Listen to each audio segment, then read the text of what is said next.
prophetic significance in the revival of the unicorn and the rainbow that we see in all the Christian bookstores and that our kids are being plagued with? About the unicorn and the rainbow. First of all, get Psalm 22, one hand, and then get Genesis chapter 8, the other hand. And then with your third hand, pick up Revelation chapter 10.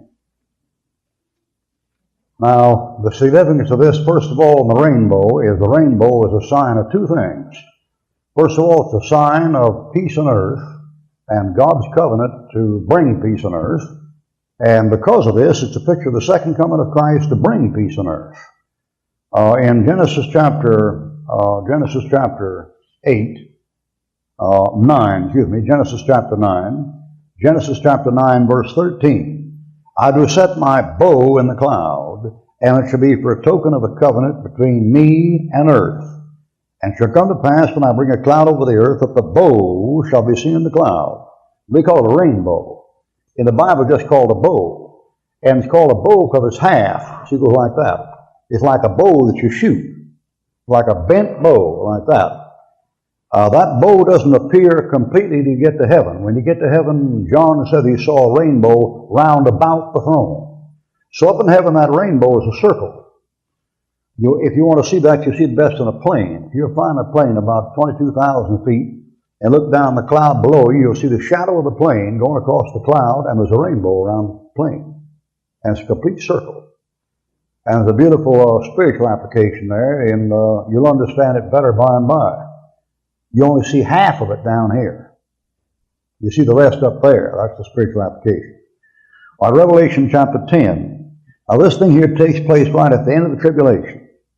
Revelation 10:1. I saw another mighty angel come down from heaven, clothed with a cloud, and a rainbow was upon his head, and his face was as the sun, and his feet as pillars of fire. It matches the description of Christ in Revelation 1. And he cried with a loud voice as a lion roars, 3, like Christ. And he takes possession of the land and the sea, verse 2 and 3. And that's a preview of the second advent of Christ. So it's a picture of Christ coming back and bringing peace on earth and God settling the thing with man. Now the trouble with it as you see it now showing up is, of course, it's a counterfeit. Everything right now is a counterfeit of something's going to take place later on. Whether you ever thought it or not, but all the false doctrine taught on this earth is the truth misplaced. Here's a Jehovah's Witness, 144,000 saved. That's right, but not now in the tribulation. Here's a Seventh-day Adventist. You're supposed to keep the seventh day holy. That's true, but not now in the millennium. So all this stuff is misplaced. Now that rainbow is misplaced. The rainbow right now, as it's showing up, is a picture of a one-world religion of humanism that's going on. And it's a sign of that one humanistic religion, which is connected with Satan and some things. And I've forgotten the names of all the people connected with it, although I've read several books on it. And that thing is being promoted in all the news media. And that rainbow will pop up more and more. It'll pop up on television. It'll pop up on advertisements. It'll pop up on everything. But of course, when they use it, they're talking about the bringing in of humanism under man as a god, and that'll be the Antichrist. The world never could get it right. Psalm 22. Now the unicorn is mentioned here in verse 21. And I'm beginning at verse 20, and this is Christ on the cross. Psalm 22 is Christ on the cross. Notice 22:1. My God, why hast thou forsaken me? See, it's Christ on the cross. Now, with any doubt in your mind about it, look at verse 17. I may tell all my bones. None of the bones are broken. They part my garments among them and cast lots upon my vesture. It's Christ. And Christ on the cross mentions all these animals. For example, in verse 12, bulls of Bashan, he says. Then he says in verse 20, the power of the dog. Then he says in 21, the lion's mouth. Then he says in 21, save me from the lion's mouth, thou hast heard me from the horns of the unicorns. Unicorns, plural. The classic unicorn is a horse with one horn in the middle of his head. And that's what appears in all the drawings, the medieval manuscripts and scrolls. And the problem comes up, How come we never seen one, and where are they, and this and that? Let's take one more reference, and we'll try to get this stuff together. Numbers. Back to Numbers. Here's a prophecy on the strength of Israel, given by Balaam. Numbers 24, verse 7. Now this is Balaam prophesying to Balak about the future of Israel. He says this, 24:7, he shall pour the water out of his buckets, and his seed shall be in many waters, and his king shall be higher than Agag, and his kingdom shall be exalted. God brought him forth out of Egypt. He hath, as it were, the strength of an unicorn. Or now the uni is one. That's what that is. The unicorn, as an animal, isn't located. There's an animal it can be. It can very well be a rhinoceros. Somebody says he has two horns. Yeah, but he's got one big one sticking up there. Talk about the strength of a unicorn, that could be it. But the classic picture is a horse with a horn right in the middle of his forehead. There is such a thing as a real unicorn, but a real unicorn is a goat. There are goats that have been born with one horn out the head. I've got photographs of them. And in Daniel chapter 8, when Daniel has that vision, he dreams of a he-goat with a notable horn between his eyes. So technically there is such a thing as a unicorn, but it's a goat with one horn. That may be the reference in all these passages. Turn to Proverbs and I'll show you why. Proverbs chapter 30. Proverbs chapter 30. Proverbs chapter 30, verse 29.